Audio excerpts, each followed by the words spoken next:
જાન્યુઆરી મહિનાથી હેલ્મેટના અમલીકરણનું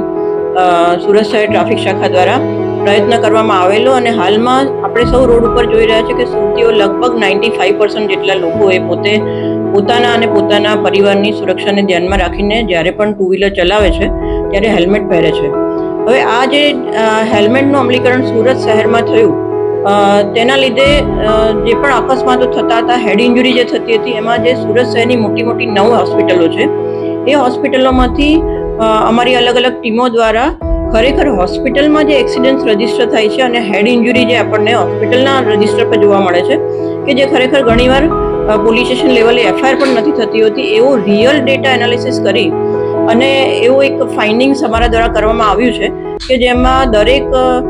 જે હોસ્પિટલો છે એમાં હેડ ઇન્જરીમાં જો જોવા જઈએ તો લગભગ 22.73% હેડ ઇન્જરીમાં ઘટાડો થયો છે અને સાથે સાથે 18 જેટલા ફેટલ એક્સિડન્ટ્સમાં ઘટાડો થયો છે, જે ખરેખર એવું કહી શકાય કે સુરતીઓના જીવ બચાવવા માટે અમે જે પ્રયાસ કર્યો હતો એમાં ક્યાંક ને ક્યાંક અમે સફળ નીવડ્યા છીએ. પરંતુ હજી પણ વધારે હેડ ઇન્જરીમાં ઘટાડો થાય અને હજી પણ અકસ્માતો જે છે એ હેલ્મેટ ના પહેરવાના લીધે અવારનવાર સુરત શહેરમાં જે બની રહ્યા છે, એવા તબક્કે હું સુરતીઓને ચોક્કસપણે અપીલ કરીશ કે જ્યારે આટલું સારું રિઝલ્ટ એ ફક્ત હેલ્મેટ પહેરવાના લીધે આવી શકતું હોય તો લોકો હેલ્મેટ નથી પહેરી રહ્યા તે પ્લીઝ આપ હેલ્મેટ પહેરો.